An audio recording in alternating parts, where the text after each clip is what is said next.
Personne ne pouvait approcher le taureau surnommé l'Empereur, devenu violent depuis la disparition de Raimundo, l'ancien pion de la ferme Sao Benedito. Osvaldo Ferreira, le propriétaire de la ferme, était désespéré. L'animal, qui pesait près de 500 kg, attaquait quiconque s'approchait de lui. La situation semblait sans issue jusqu'au jour où un petit garçon fit son apparition. Gabriel, âgé de 5 ans, arriva un mardi matin, amené par l'assistante sociale. Il était le fils d'un cousin éloigné de la défunte épouse d'Osvaldo et n'avait plus personne dans sa vie. Osvaldo, un homme endurci par les années et la perte de sa femme 2 ans auparavant, n'était pas enthousiaste à l'idée de s'occuper d'un enfant. Mais c'est Conceição, la gouvernante fidèle de la maison depuis plus de 15 ans, qui insista. « Ce petit n'a nulle part où aller, monsieur Osvaldo. Madame Margarida disait toujours que la famille reste la famille, peu importe la distance. » Le garçon était discret, aux yeux bruns curieux, aux cheveux en bataille et aux vêtements trop petits pour lui. Il ne parlait guère, répondant simplement d'un hochement de tête. Le lendemain matin, alors qu'Osvaldo discutait de l'avenir de l'empereur avec ses employés, Gabriel disparut. Conceição le retrouva dans le corral, aux côtés du taureau. L'empereur, qui chargeait tous les intrus, se tenait calme devant l'enfant. Le garçon tendit la main vers le museau de l'animal, qui baissa sa tête pour se laisser toucher. Terrifié, Conceição alerta Osvaldo et le vétérinaire docteur Henrique. Ils accoururent et restèrent sans voix devant la scène. Gabriel caressait le cou du taureau qui restait paisible. « C'est impossible », murmura le docteur. Osvaldo appela doucement le garçon, qui s'approcha en souriant. Lorsqu'il lui demanda comment il avait fait, Gabriel répondit simplement « Il était triste, comme moi ». Pendant le dîner, Conceição racontait l'incident avec enthousiasme. Osvaldo resta sceptique. Ce n'était que de la chance. Un jour, ce taureau attaquera. Gabriel, silencieux, regardait par la fenêtre vers le corral. Le lendemain, avant l'aube, il se leva et alla voir l'empereur, lui apportant un seau d'eau. L'animal buvait tranquillement tandis que l'enfant lui parlait de ses rêves et de sa mère défunte. Cette routine se répéta pendant plusieurs jours. Chaque matin, Gabriel quittait la maison pieds nus, traversant la cour en silence, pour retrouver l'empereur et partager quelques instants avec lui. Personne ne se doutait de rien car il rentrait toujours avant que les adultes ne se réveillent. Les employés commencèrent à remarquer un changement dans le comportement du taureau. Antonio, l'employé le plus ancien, fit part de ses observations à Osvaldo. « Le taureau est différent, il ne réagit plus comme avant. » Osvaldo, sceptique, demanda un nouvel examen. Le docteur Henrique vint et confirma que l'animal était en parfaite santé, bien plus calme qu'il ne l'avait jamais vu. C'est un matin que Jorginho, le fils d'Antonio, surprit Gabriel en train de parler à l'empereur. Le garçon parlait doucement et le taureau semblait l'écouter. Il courut en parler à son père, qui à son tour en informa Osvaldo. Furieux, Osvaldo confronta Gabriel. Le garçon avoua avoir désobéi. Les yeux pleins de larmes, il promit de ne plus recommencer. Osvaldo fit verrouiller le corral. Les jours passèrent. Gabriel devint silencieux et triste. Il passait ses journées à regarder le corral depuis le perron. Parfois, Conceição le surprenait les yeux rouges d'avoir trop pleuré. L'empereur aussi changea. Il devint agité, refusa de manger, passait des heures debout sans bouger, fixant la maison. Une semaine plus tard, une tempête éclata. Le vent et la pluie étaient violents. Un arbre s'écrasa sur la clôture du corral, permettant au taureau de s'échapper. Osvaldo réunit ses hommes pour le chercher. Gabriel, réveillé par le bruit, comprit ce qui se passait. Il demanda à sortir, mais Conceição refusa. Pourtant, guidé par une intuition profonde, il attendit qu'elle s'éloigne, ouvrit la fenêtre et partit sous la pluie. Il traversa le verger, longea les étables et trouva l'empereur tremblant dans l'ancienne écurie. « Tu as eu peur, moi aussi. Mais je suis là. On rentre à la maison ?» Le taureau poussa un souffle grave, presque un soupir. Gabriel posa sa main sur son museau. L'empereur s'abaissa doucement, se laissant guider. Lorsque Osvaldo les vit revenir, Gabriel marchait pieds nus dans la boue, suivi par l'empereur, calme comme jamais. Les autres employés arrivèrent peu à peu. Conceição fondit en larmes en voyant le garçon. Le docteur Henrique, présent pour la recherche, observa la scène avec stupéfaction. « En 30 ans de carrière, je n'ai jamais rien vu de tel, souffla-t-il. Osvaldo s'approcha. Comment as-tu su où il était? Gabriel répondit. Parce que je sais quand quelqu'un est triste, même s'il ne parle pas. Ce soir-là, Osvaldo pensif resta silencieux pendant le dîner. Conceição, qui versait du thé, dit doucement. Madame Margarida aurait été fière. Osvaldo ne répondit pas, mais au fond de lui, il savait qu'elle avait raison. Le lendemain matin, Gabriel se leva avant tout le monde. Il s'habilla en vitesse, enfila son short et ses sandales abîmées, puis courut avaler son petit déjeuner. Il avait à peine terminé sa tartine que déjà, il dévalait les marches du perron pour rejoindre le corral. L'empereur l'attendait près de la clôture, son souffle formant des volutes dans l'air matinal encore frais. Le taureau paraissait apaisé, presque joyeux. Gabriel entra doucement dans l'enclos et posa une main affectueuse sur le flanc de l'animal. « Aujourd'hui, je peux rester toute la journée avec toi, » chuchota-t-il. Conceição observait la scène depuis le perron, son regard mélangeant attendrissement et inquiétude. Le garçon et le taureau formaient un duo improbable mais inséparable. Peu de temps après, le docteur Henrique arriva à la ferme. Il souhaitait observer Gabriel avec l'empereur, convaincu que leur lien unique pourrait être utile pour comprendre certains troubles du comportement animal. Avec le consentement d'Osvaldo, il installa une chaise près de la clôture, sortit un carnet et commença à prendre des notes. Gabriel, d'abord timide, se mit à montrer à l'empereur quelques gestes simples. « Assieds-toi, empereur !» dit-il en abaissant la main. À la stupéfaction générale, le taureau s'abaissa lentement, adoptant une posture presque canine. « Relève-toi !» ajouta-t-il en levant la main. Et l'animal obéit sans la moindre hésitation. Antonio, qui passait non loin, s'arrêta net. « Patron, je n'ai jamais vu un taureau faire ça. C'est incroyable !» Osvaldo, d'abord silencieux, croisa les bras, puis acquiesça lentement. Pendant le déjeuner, Gabriel raconta avec enthousiasme ses progrès du matin. « Demain, je lui apprendrai à venir quand je l'appelle », annonça-t-il fièrement. Osvaldo, tout en mastiquant, répliqua avec douceur. « Une chose à la fois, champion, mais il apprend vite, je te le concède. » Le ton du fermier n'était plus le même, moins raide, moins distant. Quelque chose en lui avait commencé à changer. Après le repas, Gabriel s'approcha de Conceição, alors qu'elle était en train de couper des fruits dans la cuisine.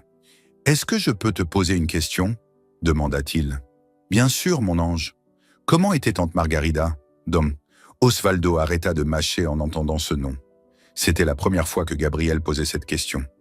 Conceição tourna les yeux vers lui. « Elle était douce, très douce. Elle adorait les animaux, tout comme toi. Elle avait une jument, Estrella, qui n'obéissait qu'à elle. Tu sais, il y avait quelque chose de magique entre elle et les bêtes. » Gabriel regarda Osvaldo droit dans les yeux. « Elle te manque ?» Le fermier ravala sa salive. « Oui, beaucoup, » dit-il simplement. « Moi aussi, ma maman me manque. Mais Conceição m'a dit que les gens qu'on aime restent dans notre cœur, même s'ils ne sont plus là. Tu crois que c'est vrai ?» Osvaldo prit quelques secondes avant de répondre. « Je crois que oui. Surtout quand on aime aussi fort que toi. » Dans l'après-midi, Gabriel retourna au corral accompagné de Conceição. L'empereur s'approcha d'eux avec une énergie joyeuse. Il oscillait de la tête et laissait échapper des grognements graves, presque des soupirs de bonheur. « Regarde comme il est heureux de te voir », observa Conceição. « Il m'a dit qu'il était triste quand je n'étais pas là », répondit Gabriel. « Il t'a parlé ?»« Pas avec des mots, mais je comprends ce qu'il ressent. C'est comme un langage dans la poitrine. » Ce soir-là, alors qu'Osvaldo triait de vieux papiers dans sa chambre, Conceição entra doucement avec une photo entre les mains. « Monsieur Osvaldo, j'ai trouvé quelque chose. Une vieille photo de Dona Margarida avec un bébé sur ses genoux. » Osvaldo prit l'image, la scruta, fronça les sourcils. « C'est Carmen, la cousine de Margarida. Et ce bébé, il ressemble à Gabriel, non ?» Conceição hocha la tête. « Et regardez ce petit veau à côté. C'est l'empereur, je le reconnais empereur, je le reconnais nu 00 Yeis. » Pris de curiosité, ils passèrent une partie de la nuit à fouiller les albums photos de Dona Margarida. Plusieurs clichés montraient de Gabriel tout petit, dans les bras de sa mère ou de Margarida, toujours en train de jouer dans la ferme. Sur l'une d'elles, datée d'il y a 3 ans, on voyait un petit garçon de 2 ans dans la cour, avec en arrière-plan un veau à la robe tachetée. C'est lui, et c'est l'empereur. Ils se connaissent depuis toujours, murmura Conceição. Le lendemain matin, Osvaldo montra les photos à Gabriel, qui les observa longuement. « Je crois que je me souviens d'un peu de choses. Et cette chanson, tante Margarida la chantait, dit-il avant de fredonner un air simple et doux. Osvaldo, les yeux humides, reconnut la mélodie que son épouse entonnait autrefois en cuisinant. Gabriel choisit une photo où il était sur les genoux de Margarida, avec le petit veau à côté. « Maintenant, je comprends pourquoi je me sens chez moi ici, et pourquoi l'empereur me fait confiance. » Osvaldo lui posa une main sur l'épaule. « C'est parce que tu fais partie de la famille, depuis toujours. » Ce jour-là, un sentiment nouveau s'installa dans la maison. La reconnaissance d'un lien profond, d'une histoire commune. Osvaldo commença à voir Gabriel non plus comme un fardeau ou un devoir, mais comme un fils retrouvé. Le regard qu'il portait sur lui s'était adouci. Le lien entre le garçon et le taureau semblait gravé dans les annales de la ferme, comme un secret que seule la nature avait protégé jusqu'à ce jour. Le matin suivant, alors que la brume s'attardait encore sur les prairies de la ferme Sao Benedito, Gabriel se leva comme à son habitude, pressé de rejoindre l'empereur. Mais ce jour-là, quelque chose changea. En s'approchant du corral, il remarqua l'agitation autour de la cuisine. Concessant s'affairait à préparer des plats en grande quantité, tandis qu'Antonio balayait nerveusement le perron. « Nous avons de la visite », expliqua-t-il en voyant le garçon froncer les sourcils. « Un acheteur potentiel vient pour voir l'empereur. » Un pick-up poussiéreux s'arrêta devant la maison peu après. En descendit un homme grand et corpulent, au regard inquisiteur. Il se présenta comme Rogerio Santos, éleveur dans une région voisine. Osvaldo, bien qu'à contre-cœur, l'accueillit avec la politesse d'usage. La ferme traversait une passe financière difficile et l'offre de 15 000 réais était tentante. « L'empereur n'est pas à vendre », répéta-t-il d'abord. Rogerio insista. « Un taureau comme celui-là pourrait être la clé de ma reproduction. Je paierai en espèces. » Gabriel, qui avait écouté la conversation depuis l'arrière de la maison, surgit, les yeux pleins d'inquiétude.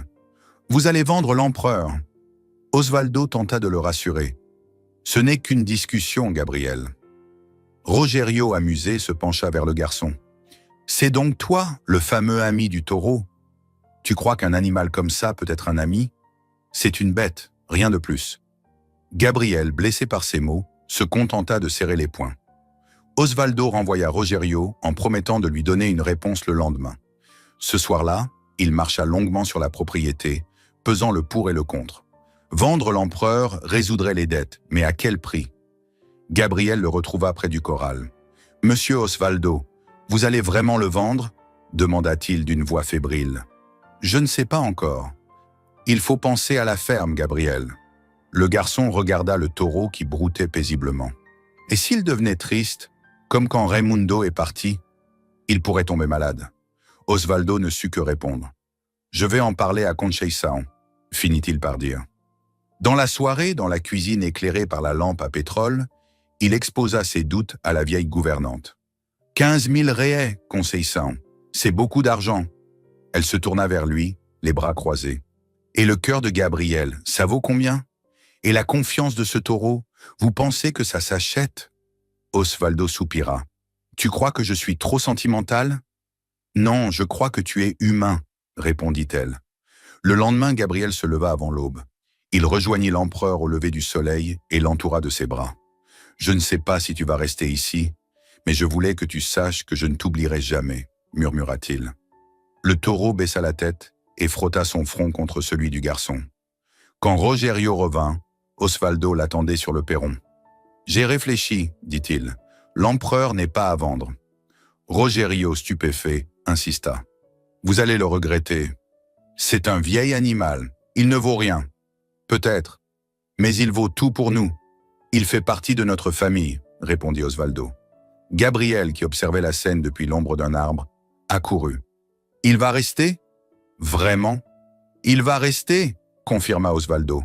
Le garçon bondit de joie et sauta dans les bras du fermier. « Merci, merci. Mais tu vas devoir m'aider 2 fois plus, jeune homme. On ne vend pas un taureau comme ça sans compenser. Je promets, je ferai tout ce qu'il faut. » Ce jour-là, un pacte silencieux fut scellé entre l'homme, l'enfant et le taureau. La ferme ne serait plus jamais la même. Gabriel redoubla d'efforts, s'impliquant dans les soins aux animaux, les corvées quotidiennes, et même l'apprentissage des premiers rudiments de médecine vétérinaire avec l'aide du docteur Henrik. La paix et la confiance revenaient peu à peu s'installer sur les terres de São Benedito.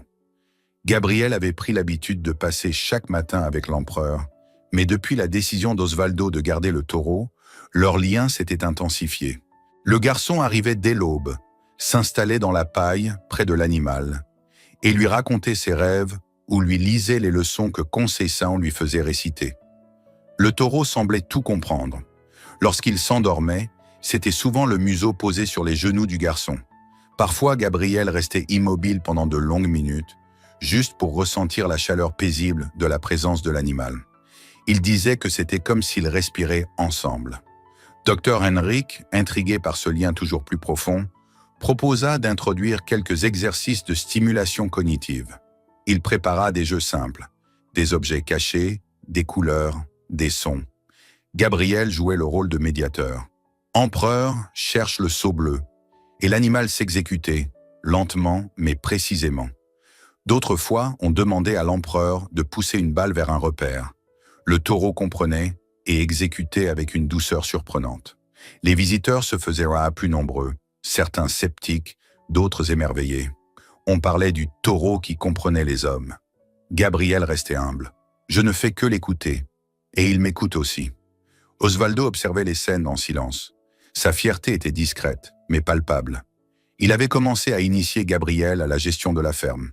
Tenir les comptes, noter les naissances, surveiller l'état des cultures. « Si tu veux vivre ici, tu dois comprendre comment tout fonctionne », disait-il. Gabriel apprenait vite. Il notait tout dans un carnet, posait des questions, faisait des erreurs et riait quand Osvaldo le taquinait. Il avait même appris à reconnaître certains signes de maladie chez les vaches ou à détecter les plantes envahissantes. Mais un jour, l'empereur commença à changer. Il devint plus lent, moins joueur. Il mangeait, mais sans entrain. Dr Henrik fut appelé en urgence. Après un examen complet, il fronça les sourcils. Rien d'alarmant cliniquement, mais je le trouve abattu. Est-ce qu'il s'est passé quelque chose? Gabriel réfléchit. Il fait souvent des cauchemars. Quand je ne dors pas près de lui, il est agité. Il m'a dit qu'il avait peur d'être abandonné. Le vétérinaire haussa les sourcils. Ce n'est pas de la science exacte, mais je crois que le taureau souffre d'une angoisse de séparation. Osvaldo n'en revenait pas. Un taureau? Tu es sûr? J'en ai vu chez les chevaux, les chiens, même chez certains oiseaux. Pourquoi pas lui? C'est un animal exceptionnel. Il ajouta que la sensibilité émotionnelle de l'empereur semblait rare, presque humaine. Gabriel prit les choses en main. Il décida de passer ses journées entières avec l'empereur. Il déplaça ses cahiers, son petit tabouret, et fit du choral sa salle d'études. Conceição l'y rejoignait pour les leçons. Parfois, Osvaldo venait lui réciter des problèmes de calcul. Le taureau était toujours là, immobile et présent, comme un compagnon silencieux. Petit à petit, il retrouva son énergie. Il hennissait de joie en voyant Gabriel arriver, remuait la tête quand on lui parlait. Il recommença à jouer, à pousser la balle avec son museau, ou à s'allonger dans la paille à côté du garçon. Un après-midi, alors que quelques étudiants en vétérinaire étaient venus observer, Gabriel décida de montrer les progrès de l'empereur. « Viens ici », dit-il en tapant sa jambe. Le taureau avança, docile. « Allongé », et l'animal s'étendit dans la paille. « Debout !» Il se releva. Les étudiants prirent des notes, filmèrent, posèrent des questions. Certains n'en croyaient pas leurs yeux. « C'est un exemple extraordinaire de communication interspécifique », murmurait l'un d'eux. Dr Henrik souriait. « Il est plus efficace que la moitié des thérapies comportementales que je connaisse », plaisanta-t-il. Osvaldo, bras croisés, hochait la tête lentement. « Tu es en train de construire quelque chose de grand, Gabriel. Et je suis fier de toi. » Même Antonio, d'ordinaire réservé, applaudit doucement. « J'ai travaillé toute ma vie avec des bêtes, je n'ai jamais vu ça », commenta-t-il. Le soir venu, alors que tout le monde était rentré, Gabriel resta un moment de plus auprès de l'empereur. Il posa sa tête contre le flanc chaud de l'animal et murmura « Tu n'as plus à avoir peur, moi non plus, je n'ai plus peur. » La nuit était douce et sur la ferme étendue, un sentiment de paix sincère s'était installé.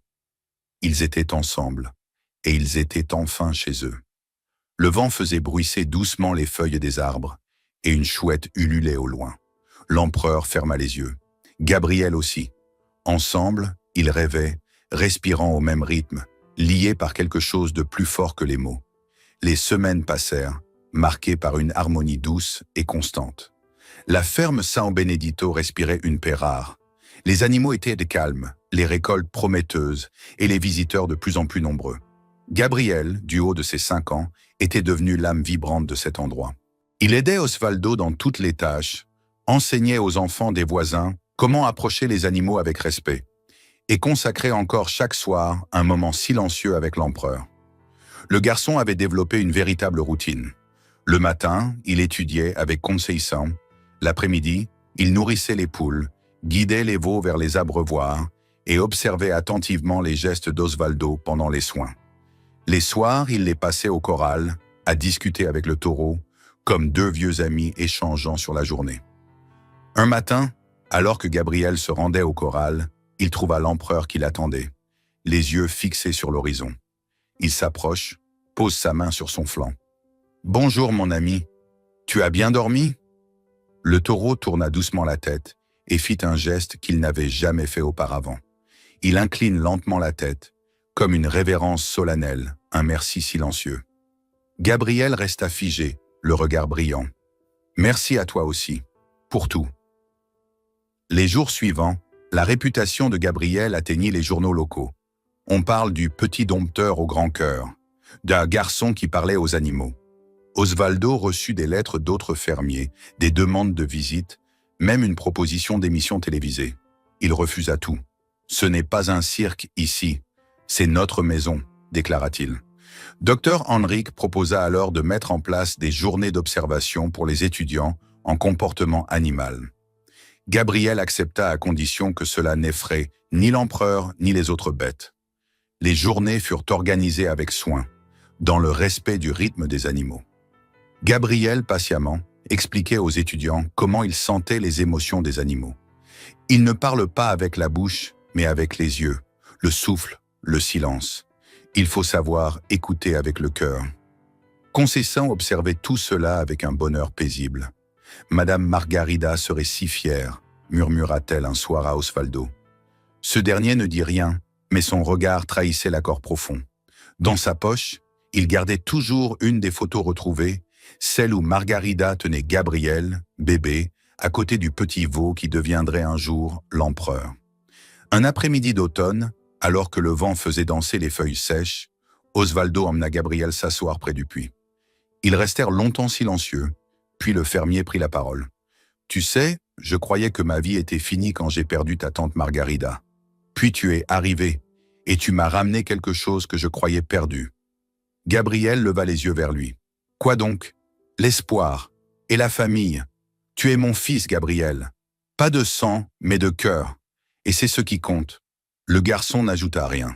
Il se contenta de poser sa petite main sur celle, calleuse, d'Osvaldo. Ce simple geste suffit. Le lien était scellé. Ce soir-là, autour du feu, Osvaldo raconta à Gabriel les histoires de la ferme, les erreurs, les succès, les souvenirs. Conceição apporta du pain grillé et du miel. L'empereur, couché à l'entrée de l'enclos, semblait veiller sur eux tous. La ferme prospéra encore. Gabriel grandit, toujours curieux, toujours présent auprès des animaux. Il disait vouloir devenir vétérinaire pour les comprendre encore mieux. Et l'empereur vieillissait lui aussi, mais avec la même dignité et la même confiance dans les yeux. Il était devenu un symbole. Un jour, un étudiant lui demanda « Pourquoi pensez-vous que ce taureau vous comprend autant ?» Gabriel répondit en souriant « Parce qu'on s'est choisi. Lui et moi, on se reconnaît. On a été blessés, perdus, puis on a trouvé un endroit où l'on pouvait guérir, ensemble. » Et c'était vrai. La ferme San Benedito était devenue bien plus qu'un lieu de travail. C'était un sanctuaire, un foyer, un endroit où l'on apprenait à aimer, à pardonner et à croire. Gabriel, l'enfant venu de nulle part, avait tout transformé. Osvaldo, l'homme brisé, était devenu père. Et l'empereur, le taureau redouté, était devenu un guide silencieux vers quelque chose de bien plus profond. La rédemption par la tendresse. Un matin, des années plus tard, Alors que Gabriel était devenu un jeune homme solide et sûr de lui, il s'agenouilla dans la paille du corral. L'empereur, plus vieux, avait du mal à se lever. Gabriel posa son front contre celui du taureau. « Merci » murmura-t-il. L'empereur ferma les yeux. Il n'avait plus peur. Il était chez lui. Et il avait aimé. Ainsi s'achevait l'histoire de Gabriel et de l'empereur. Non pas dans les larmes, mais dans la certitude d'avoir vécu quelque chose d'immense. Un amour silencieux, mais indestructible. Une famille choisie, un foyer construit par la bonté, la patience et le respect. Et sur la ferme Sao Benedito, on continue à raconter leur histoire, au coin du feu, pour que jamais ne s'oublie la leçon que deux êmes blessés peuvent se guérir mutuellement, quand elles se rencontrent au bon moment, dans le bon endroit.